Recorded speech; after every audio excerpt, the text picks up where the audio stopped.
Super Tuesday is here, with voters in more than a dozen states looking to make a difference in the presidential race. And Elon Musk is dethroned as the world's richest person. The Morning Rundown starts now. From the Straight Arrow News Studio, bringing the stories that matter to you from across the United States and around the world. This is the Morning Rundown. Today is Tuesday, March 5th. Thank you for joining us. I'm Kara Rucker.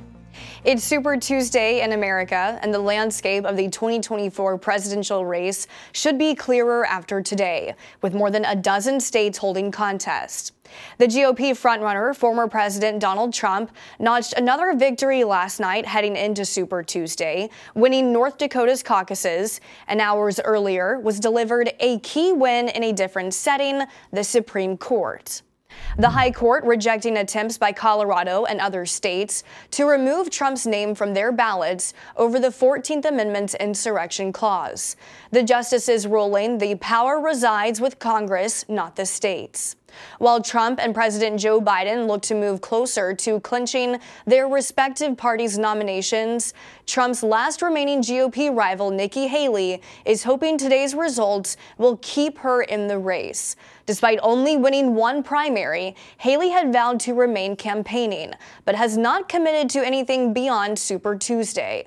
As for Biden, he may face opposition in some states today, similar to what he saw in Michigan last week, when a group of Democrats voted uncommitted as a way to show their disapproval of the president's handling of the war in Gaza.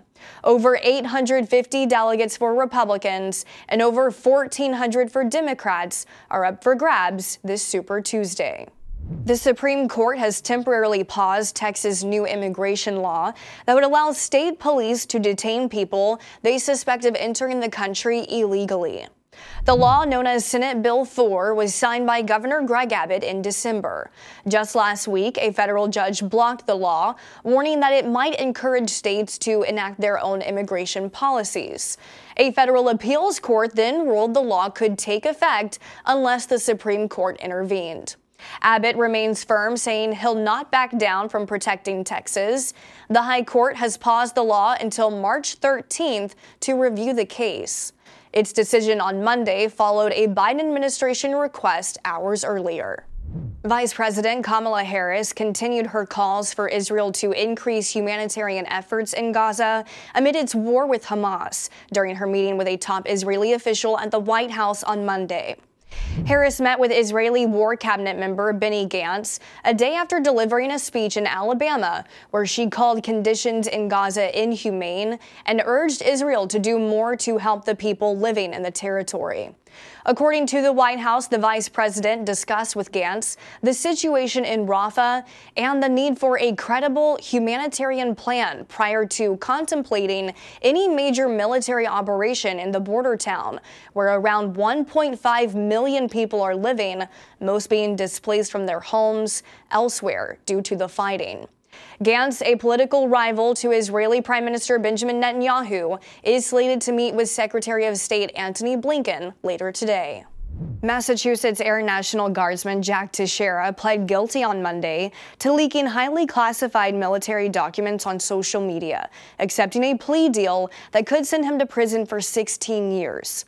The 22-year-old pled guilty to all 6 counts he faced under the Espionage Act. A final sentencing is set for September. Meanwhile, a U.S. Air Force employee is expected to appear in federal court in Nebraska today after being charged with disclosing classified defense details to a woman he met on a foreign dating site. David Slater, who is also a retired Army lieutenant colonel, faces up to 30 years in federal prison if convicted on all charges. In both cases, the leaks involved classified information on the state of the Russia-Ukraine war.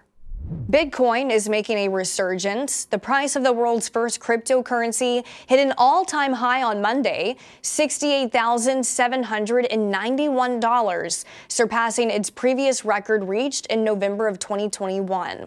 The recent rally has been fueled by the Securities and Exchange Commission approving Bitcoin exchange-traded funds, or ETFs, earlier this year, which makes the crypto more accessible to investors. Bitcoin accounts for more than half of all cryptocurrency in circulation. Finally this morning, move aside Elon Musk, a new name has taken over the title of world's richest person, and it's someone very familiar with holding that position. Amazon founder Jeff Bezos is once again number one, overtaking Musk at the top of the Bloomberg Billionaires Index. Bezos' net worth stands at $200 billion. Musk is at $198 billion after losing around $31 billion over the past year. Bezos last held the title of world's richest person in the fall of 2021. These are your top stories for this Tuesday. Unbiased, straight facts, that's Straight Arrow News. We'll see you back here tomorrow. Until then, I'm Kara Rucker. Have a great day.